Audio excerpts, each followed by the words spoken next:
All right, we're talking 5 signs that you might be stuck, even if you feel like you're achieving, even if you feel like, yep, I have great things going on, you still could be stuck. And that happened to me. So we're going to dive right into that today. Okay. And I'm going to be sharing with you just a little bit about kind of my personal journey and why the work that I do now with the Reclaim Your Power is just so important and where it was really real life. So, there was a season when I felt like I think I have it together. So it was after my divorce, after my daughter's cancer. I'm trying to build my life. So let's just picture that. Now, if you're just joining in, drop in the comments. Let me know where you're coming in from. Where in the world did you find us? And on a scale of 1 to 10, one being I feel like I'm really floundering, and 10 being like I feel like I'm crushing it. I feel like I've got it together and I'm really working. Where are you? I felt like I was moving forward. I felt like I was rebuilding my life. I was trying to get back to the success that I had. I was trying to pick up the pieces of my life. But something just felt off. And what I mean by that is I just didn't feel fulfilled. I didn't feel real joy.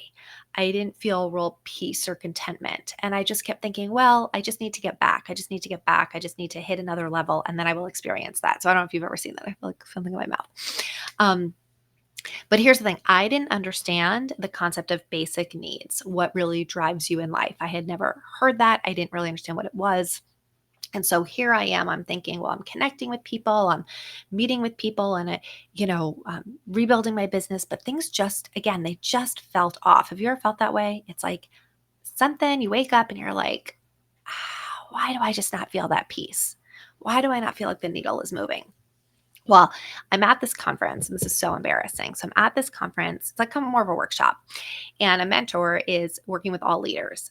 And she wants to do some coaching with this group of leaders that I'm part of about making shifts in our life. And so she says, hey, Tara, would you volunteer to do a little role play with me so I can coach you? And I thought, sure, yeah, that sounds great. And so we sit down and she, starts asking me some questions. And she says to me, so, what do you love about your life? And I burst into tears in front of everybody. And I don't mean just a little tears. I mean like the ugly cry that turned into like sobbing as I wept and said nothing. I don't like anything about my life because I was burnt out. I was doing the things. I was doing the things that I thought I was supposed to do to get my life together, but I wasn't. I was burnt out. And part of that was because I didn't understand my basic need. I was, and we do this in the Reclaim Your Power Day. We talk about there's 5 lanes and things that drive us in life. And I was in the wrong lane. I was driving in a direction that really wasn't filling my basic need. And so even though I thought I was doing the right things, because I was in the wrong lane, it wasn't working. And once I started to understand and I learned about the basic needs and I learned about what mine was, and I ended up taking this like online test, it was like this light bulb moment of this is why I feel stuck. This is why things aren't happening in the way that I want, in what I expected. And I was able to redirect myself and get into my lane. And when I did that, that's when things started to change. So I'm going to share with you 5 signs. I made notes. I'm going to share with you 5 signs that you might be stuck. Even if you're achieving. So here's the thing, right? Like I was already achieving. I had gotten back in my business. Things were rocking and rolling. I had good things happening. So sometimes I think we think, oh, you must be, depressed or, having a breakdown or in a really bad place in life. I don't think that's the case for most women. I think most women are achieving on a certain level, particularly if you're already a high achiever. We're achieving on a certain level. There's just this misalignment. There's this feeling of this can't be it. There's this feeling of there's a lack of real bliss and joy. And that's where I was. So first sign that you might be stuck is that you're constantly busy, but you're very weirdly unfulfilled. If you relate to that, drop that in the comments. If you're like, yep, that is me, I can see myself like that. Because we live in a society, particularly here in America, where busyness is valued, it is admired, it somehow makes us feel like we're important if I'm busy. But here's what I was finding. Busyness was a way to distract me from the fact that my life wasn't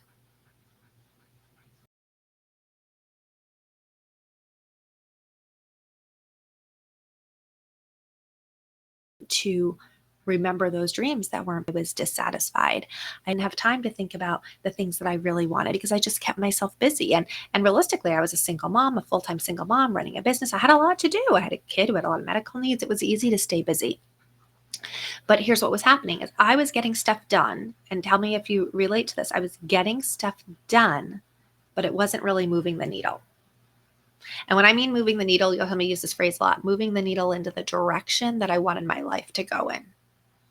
So here I am busy, busy, busy, but not moving it. So this is one of the signs. This can be one of the signs that you are stuck. And you'll find you're going through the motions. You know, you're getting up every day, you're getting the stuff done, you're checking off the to-do list, you're checking off the task list, right? But the needle isn't moving. And you can kind of feel that. All right. So that would be one sign. If that's a sign that you're like, yep, I feel that, drop that in the comments. Number two, if I sat down with you and I asked you and I said, what do you really want? What do you really want? You might not be able to answer it with a lot of clarity. You know, we might have to kind of really think about it, dive into it, feel like we need to explain what we really want to the other person. We're just trying to explain it to ourselves. We're not really clear. And why is this? Well, I think there's a lot of reasons why. So we get a lot of times, I think we get stuck in what we think we should want. So I saw this in my business, right? So I got into direct sales. I was 20 years old. I saw these women achieving. And so it was really easy to get stuck into, well, this is what I should want. This is the next goal that's in front of me. This is the next incentive that's in front of me. If you have a career, let's say you're working and you're climbing the corporate ladder, then the idea is that this is what I should want. This is what should be next. That's what I should want. But what if that is not really aligned with your soul, with your purpose, with your core values? I just did a coaching call with a woman last week, and we were talking about, she's an entrepreneur and she's thinking about maybe going back and applying and getting a corporate job, and how that felt like a step back. Right. And I think this is true in the business world. If you own a business, if you're an entrepreneur, this idea of going to get a job, you know, at a corporate environment can feel like a step back. And we really dived into that and said, well, is it really a step back? What is it that you want? And what is it that you want right now? So this is also a clarifying question. It's not what did you want 10 years ago? It's not what will you want 5 years from now? It's what do you want right now today? Because that changes. Like what I wanted in my early 20s was different than what I wanted in my 30s. And it's different from what I want in my 40s. And it's probably different from what I will want 5 years from now after my daughter is, you know, graduated college. Because particularly if you have kids, what you want is going to change as they grow and as they get older and as that life changes. It changes for ourselves, our own energy, our own perspective, right? So what do you really want? And put in the comments, I'd love to hear, what do you really, really want? And then the next question is this what you want? Or is this what other people have kind of set up that you should want? Is this what your parents want for you? This was a really big thing for me. My parents had a very clear vision of what they wanted for me. And when I veered off that path, it caused a lot of conflict, because they had an idea this is what they wanted for me. Now, most of us have parents, you know, that want the best for us. They come with their own lack and limitations and things like that affect it. Some don't. I get that. But you know, maybe it's you feel, particularly your first child, you feel like you have to live up to this expectation. It could also be what does your spouse want or your partner wants. Maybe they have a vision of where they want life to go, and you're going, I actually don't know if that's aligned with what I want. And guys, we can see this within a material thing, right? Like maybe you're in a situation where the person really that you're with really wants more stuff, you know? I saw this with my parents. You know, my father wanted a lot of stuff. So, you know, bigger house, nicer car, more money in the bank account, all that kind of stuff. Where my mom, that wasn't really necessarily important to her. Financial security was, right? But she wanted more of a family life and a husband who would have been home more and didn't need him to pursue those those high prestige attorney positions. That was really important to my dad. There was this disconnect here, right? So if you're like, I really just want a simple way of life, I want a slower pace of life, I'm happy packing the kids in the car, going on vacation and hanging out at the lake, but you have a partner who wants to be able to fly around the world and is willing to work really hard to make that happen, There's a disconnect. So what do you really want? And if you and here's where we get stuck, right? Because if we don't know what we really want right now today, then how can we make choices today? How can we show up today? How can we invest our time to get what we want? We don't even know what it is, right? And this has been something that has been an ongoing evolution for me because and you can put in the comments if you get this. The life that I thought I would lead, the life that I ended up leading are almost like unrecognizable. How many of us we grow up and think about when you were in high school or you were in college and you pictured what your life was going to look like? Does your life now look anything like that? Now, for some of you, if you're like, yeah, oh my gosh, I'm so awesome for you. Yay. Great. For me, no, not even close. Not even close. And here's the thing, we can either feel bitter about that or we can say, hey, maybe it's better. Maybe it's better than what I pictured. You know, where is it better? And that's really a choice to think differently, to not feel like, wow, it didn't work out the way that I wanted and I feel sad and regret that. But really, this is all the good stuff that came. This is all the stuff I didn't even know was going to be waiting for me, right? So first is you're constantly busy, but you're weirdly unfulfilled. And number two is you can't really answer, what do I really want? These are signs that you are stuck. This is the third one. I am so guilty of this. We keep reinventing ourselves, but nothing actually changes. Oh my gosh. This is so me, right? We try a new schedule. We're like, okay, I'm going to really commit to this schedule. We set a new goal. We try a new system out, right? We're like, okay, I'm going to do a fresh start. How many fresh starts have you given yourself? Right? I do a fresh start every January and every July, like every 6 months. I'm like, I'm on a fresh start. All right. And we get excited at first. You know, we get excited, we start going down that road, but then we just kind of revert back to our old habits, to our old thoughts, to our old ways of doing things. And then time goes by a little bit and you're like, okay, I want to do a fresh start. I want to do a fresh start. And it's because a lot of times we get so focused on changing what we do, but it's really deeper. It's really about changing how we see ourselves. It's changing how we are, our vibrational energy that is showing up in the world, the thoughts that are happening in our head that then start and that push the action out that we do, right? So if you know that thoughts feeling cycle, it's you have a thought, you have a thought, the thought creates the feeling then causes the action, and the action reinforces the thought. And so it kind of creates this loop, right? And so that's a loop that to change doesn't happen overnight. That is a lot of work. Now, here's a couple things with this, because this is really deeper. This is alignment. This is about being aligned with who you are. So a couple of tips on this one. If you keep reinventing yourself and you feel like you keep reverting back, number one is I would look at your support system. Who are you hanging out with? Jennifer's going to be all three. Absolutely, girl. I'm all three. I am totally all three. I've been all three at all different times. Why do you think I have this list? Absolutely. Your support system is really important. And if you are trying to make changes, having people in your life that know how to cheer you on without making you feel bad, that's a very fine line, right?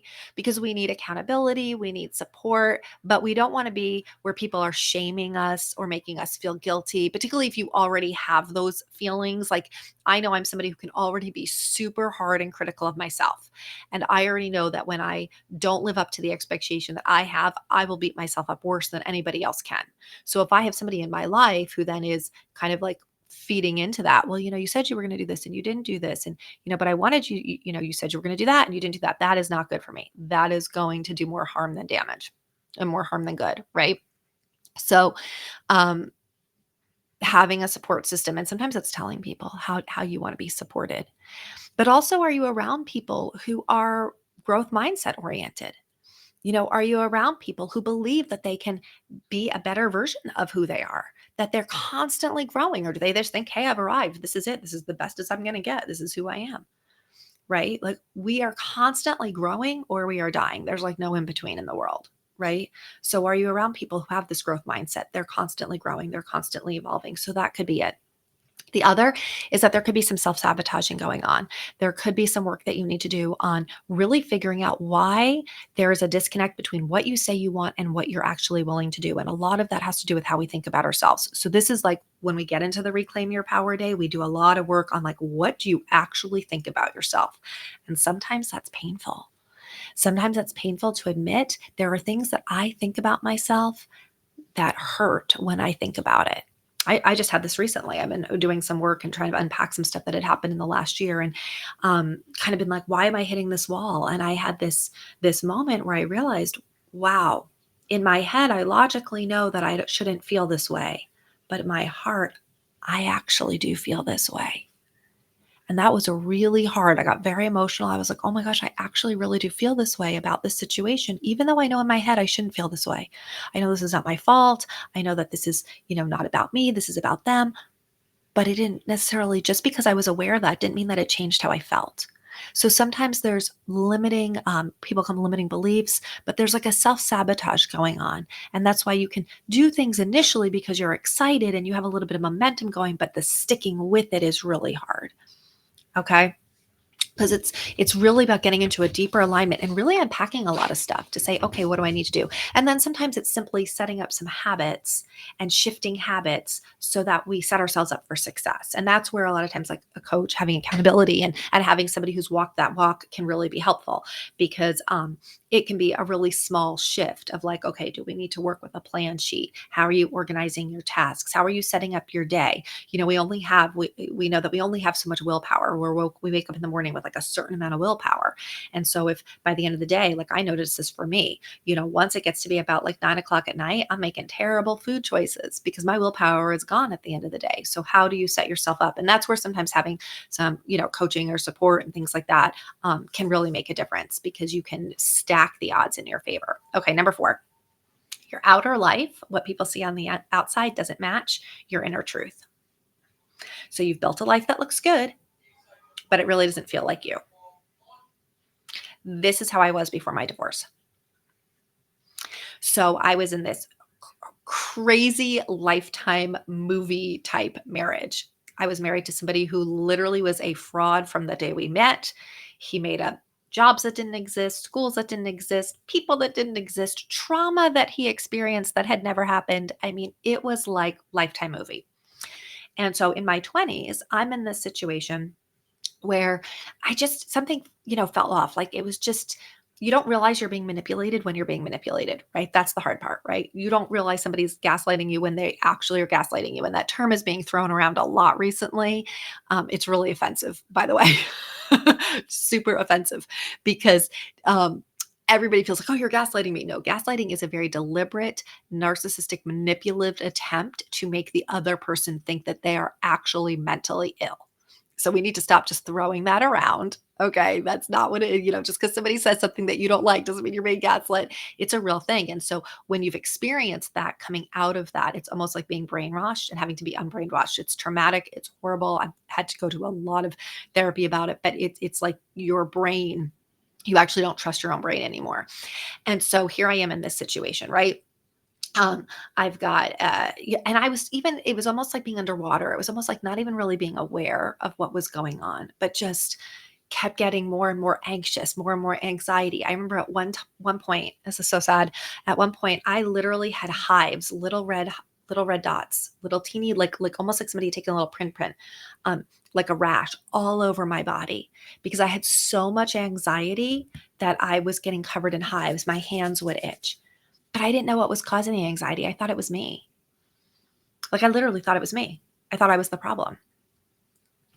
And so on the outside, here I was successful in my career. I had bought my own home. I was 26 years old. I purchased the home on my own, right? I was at the top 1% in my company. I was speaking I remember getting invited to speak at a regional conference and train all their leaders. I was running big events. I had guest events that were like literally sold out, where we couldn't fit more people in the room.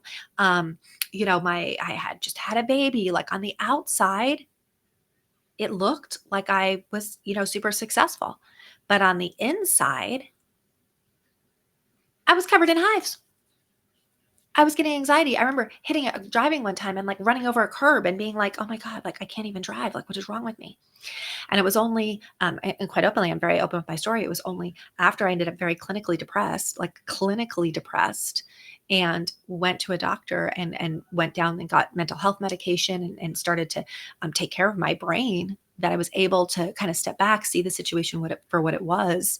Ultimately, that ended up in, once you get healthy, your abuser doesn't really want you to get healthy, right? So ultimately, that's what led me to getting divorced and going through domestic violence and all of that, because it was a time where I was reclaiming my power. I was reclaiming myself and saying, wait, I don't think I'm crazy after all, right? And I'm not going to, you start to see things clearer.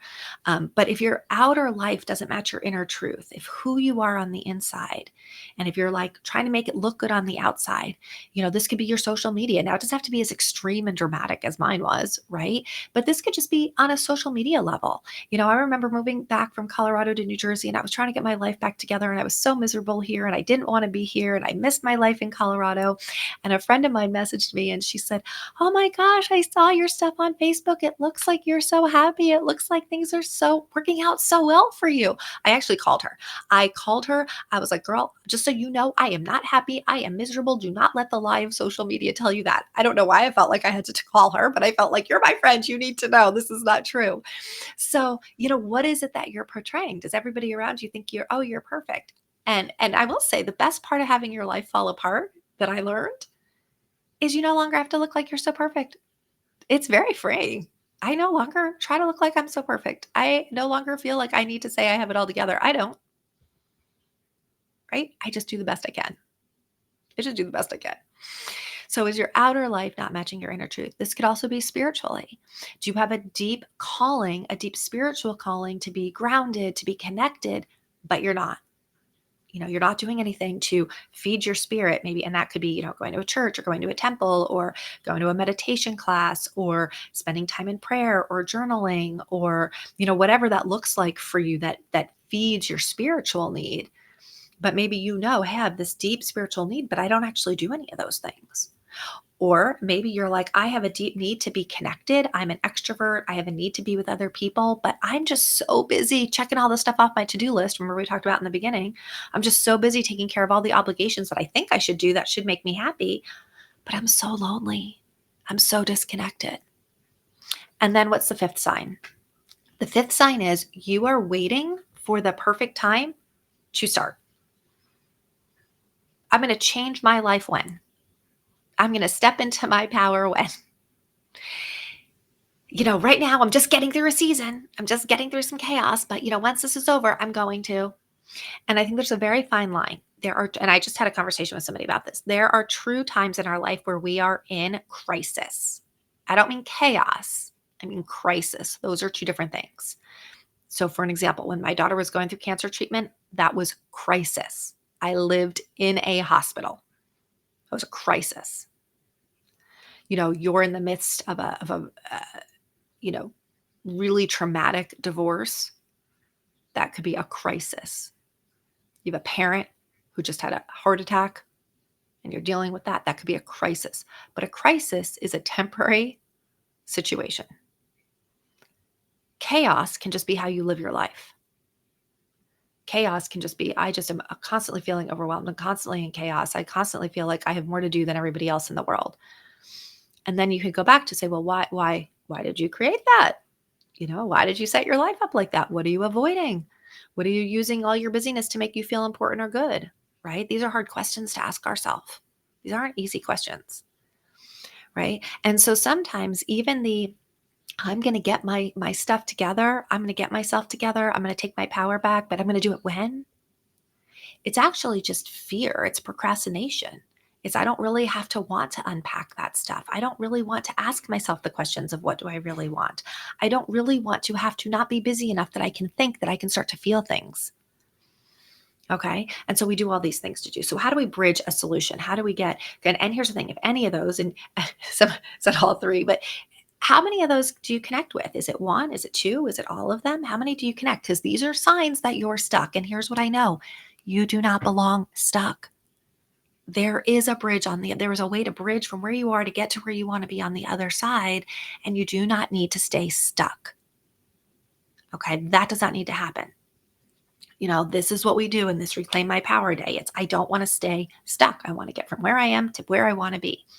Okay. And the reason I did this, when I sat down and I did this day, so it used to be a weekend retreat. That was how I initially did it. It was a weekend retreat. Now it's a 1 day intensive on Zoom. Why is that? Well, because a lot of women, honestly, we just don't have a whole weekend to take away to step back from our lives. We have obligations, kids, things like that. It's a lot harder for women to be able to do this work if it's a full weekend. That's not to say that I will never do it again as a full weekend, but right now we're doing it in a 1 day intensive. Also, because there's no cost involved of travel. When you go for a weekend in a retreat, there's a bigger investment, right? You have to travel, you have to be there. There's lodging, there's airfare. When it's all on Zoom, anybody in the world can benefit from it. And I really believe that women are powerful. And so I look at the 28 years that I have in building a business and getting all these certifications and taking all these conferences, these classes, the mentors that worked with me. And I said, what was the best stuff that I got, the stuff that moved the needle, the stuff that really impacted me, that made a change? It wasn't just, oh, it felt good and I learned this and then I was like, oh, I'm super inspired, but I went home and had the same life. It's what's the stuff that truly changed me, that built my resilience, that taught my brain how to think differently, that gave me tools, like actual tools that I could take out of my tool belt and use. Now, do I always use them? No, just like the rest of us, right? Like I know a gratitude journal, change life. Change your life, change your life. Do I do it every single day? I work on it. I work on it, right? I'm not here to tell you I have it all figured out, but what I am going to tell you is that I got stuff. I know the best stuff that I learned. And I said, let me share this with other women. Let me give them the best stuff that really made a difference for me. Let's clear out all the noise, all the clutter, all the fluff, and focus on the stuff that really moves the needle. Okay. And if I can give that to you in 1 day, that's what it is. So let me tell you what we do in this day, because right now the wait list is open. You can see here, it's not open yet to sign up, but there's a wait list. You can get on the wait list, and then once it opens, you'll get all the info. So one is we really focus on resetting our mindset, because we talked about this in the beginning. It's all how we think first. And a lot of times we don't even know what we're thinking. So we have to really dive into, like, why do I think what I think? How did those thoughts get there? Are those my thoughts? Or those thoughts that my parents gave me? Like, what am I actually thinking about that is causing me to have feelings that I'm taking action on that don't align with what I want? Okay. And a big part of this is really evaluating our life. But here's the key: without shame, without judgment, without feeling bad about where we are right now. It's just evaluating. I believe that where you are is exactly where you are meant to be, so that's the springboard for your next step. There's nothing bad about where you are. There's nothing bad about the habits that you've created that don't serve you. They've gotten you where you are. They've gotten you to this point. And you're doing well, right? Like, you're here, but they may not be your best. And so now we can evaluate without shame, without judgment, without feeling bad, and say, okay, now how do I get to the next best? There's something better. And getting really clear on that vision, so that if we sit down and we have coffee and I say, so tell me what you want, you really know. You're really clear. Because that way, when you're clear, you can start making different choices, and those choices lead you into what it is that you want. Also, we need to get rid of all the outdated stories, all of the stories that we all do, that we tell ourselves about who we are, what we're capable of, what we've done, what we haven't done. Like, we need to clear out those stories. And I teach you how to write new stories. Like, it's a skill. Learning how to write a new story is a skill. Okay. And that you leave with a very personalized plan of what's next, because this was what was really important to me. I would go to events, I would go to a conference, I would go to a workshop, I'd feel good, I'd feel inspired, but then I'd go home and it would kind of be like, what do I do? I don't really know what to do next. Like, I have this vision now, but how do I start to walk into it? And I'm a very, like, let's give you tangible stuff. Like, this is what you can start to implement immediately. Okay. And so what happens is, this way, when I'm stuck, and here's the thing, guys, it's not that I don't get stuck anymore. I still get stuck. I just know how to get unstuck. I just know what to do to move in a different direction. And I don't need to stay in the stuckness for a really long time. Right? A big part, and just one of the things that we do, is when we talk about your drivers and what drives you, even just that knowledge, once I got really clear on that, if I find myself veering into a different lane, I can now really easily refocus myself and say, okay, that's why I'm feeling unfulfilled. I need to get back into my lane. I know where I'm going. Let me pull back in here so I can start to feel fulfilled again. Even that alone was life changing for me. Absolutely life changing. Because when I got back into my lane and I started doing these things, I started to feel alive again. I started to like my life again. It changed a lot for me. And it wasn't overnight and it wasn't a quick fix. It was starting to implement small things that started to shift my life in a different direction. Okay. So if any of this resonated with you, if you're like any of this stuff feels like a connection for you, then get on the wait list. I hope you do. If you have somebody in your life that you feel like they need this, I hope you share this with them and get them on the wait list. Um, I'm only doing this like 6 times a year. It's not something that we can do every month because it is an intensive. It is a lot, but I want women to have a shift. I want women to not be stuck because I really believe, and you guys, I say this all the time if you hear me speak, I really believe that you have gifts and you have talents and that you have a purpose for being here. And when we end up stuck, when we end up playing small, when we end up letting all of these things hold us back, then we don't use and utilize to the fullest extent these gifts and these talents. And these gifts are your gifts to the world. The things that are inside of you, those dreams, they're not for you to dream. They're for the rest of us to benefit from. Think about all the things that we have in the world. They first were somebody's dream.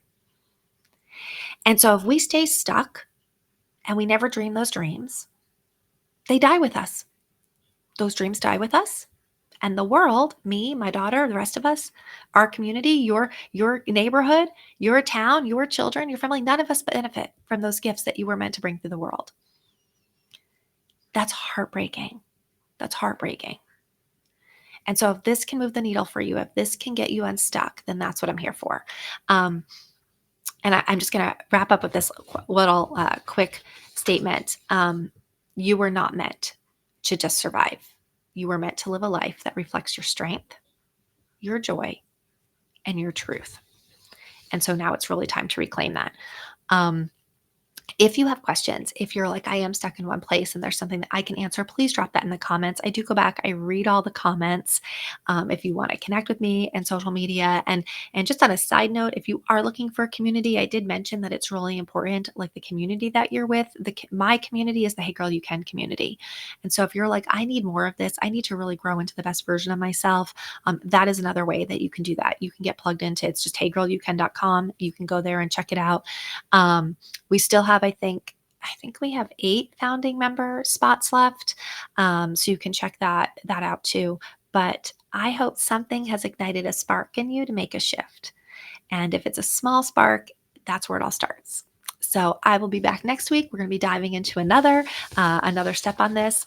You can go into my events tab. It'll show you what's coming up. But I would love to hear your thoughts. And I'd love to hear what's the one area out of the 5 that you feel the most stuck. And let's get you unstuck.